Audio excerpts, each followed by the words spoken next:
I'm going to show you how to catch a snake. And this is just a regular minnow trap.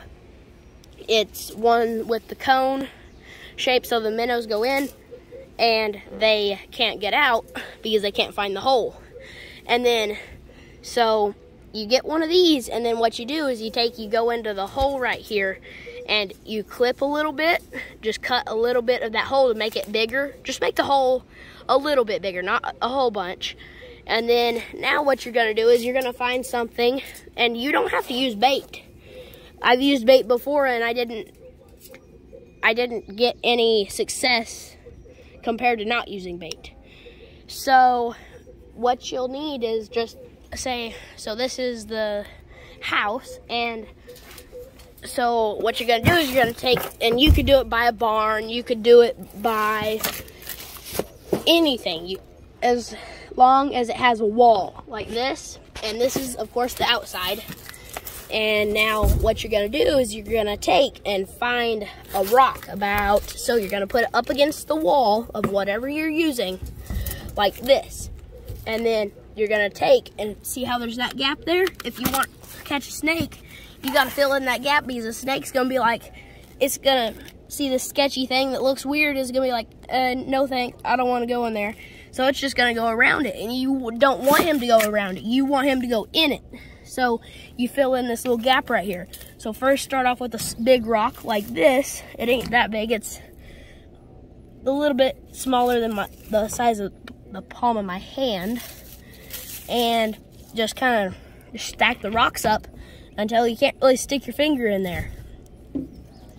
Then I'm just grabbing rocks here and just keep filling in that gap until, I mean, you don't have to fill it in all the way back there, but you want to fill in just this corner, and you're going to do this on both sides. Or I'll take this rock right here and try putting it in there and see if that makes a difference. So I'm going to take and I'm going to just stick it in there, and then I'm going to take my little bit smaller rock, and then I'm going to build it up, and take another smaller rock, build it up, and there you go. I mean, there's a little bit of a gap, but normally you can just take anything about this size and just stick it in there, and then you, look, there's a worm, and then you'll be good to go. Now you're gonna do the same thing on this side. So I'm gonna come over to this side, and I'm gonna stick it in, and I'm just gonna build it up until,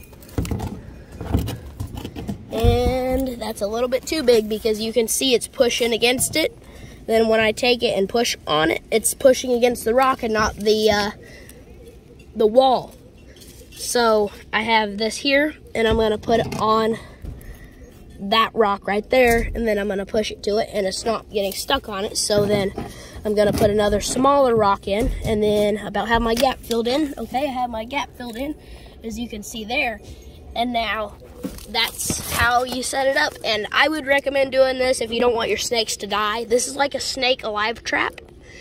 So I have a piece of tin here, and it's about 3 feet by 2 feet wide. So I'm just gonna lift it up, and I'm gonna put it over my trap like this. That way the sun will not kill the snake. So here it is, and that's the full setup. And just fill in, the main thing I would have to say is fill in the gap there, and try not to get your scent all over it, because they can smell, but they use their tongue. Now I'm gonna show you how good it works. And as you can see here, this is a black racer. He is kind of rattling his tail. I'm trying to get it where you can see him good. There we go. He's kind of rattling his tail there to make me think that it is a rattlesnake. But also another tip that I would tell you is that you can see him, he's kind of trying to scare me away. And they're beautiful snakes. They're very, very fast and very aggressive. But, well, when you hold them, they're aggressive, but they'll run away from you before they'll come at you. But one little tip I would use is, say you have a spot like this where you're gonna catch lizards and small mice, you just kind of let God catch or put bait in it for you, or you don't use bait at all. So earlier today I had a lizard in here, and Now, I don't. I have a snake. He ate the lizard, but you can't really see it anyway. It was a small lizard, but he ate it. So, say you catch your lizard, don't let the lizard go.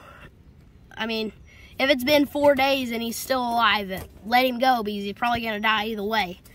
But I would leave him in there for probably just 1 day. And if you don't catch anything, then let him go. But if it's a mouse, with these, the snake traps, if it's a wild mouse, I would kill it. Because if you have it around your barn or your house, then he's probably going to try to get in there.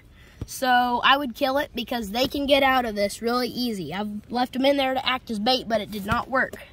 So now you know how to catch some snakes and see if you have snakes around your house. I've been doing this for 2 or 3 years now, and I've only caught a few venomous snakes. I've caught 2 copperheads and 1 pygmy rattlesnake. So thank you for watching, and like and subscribe.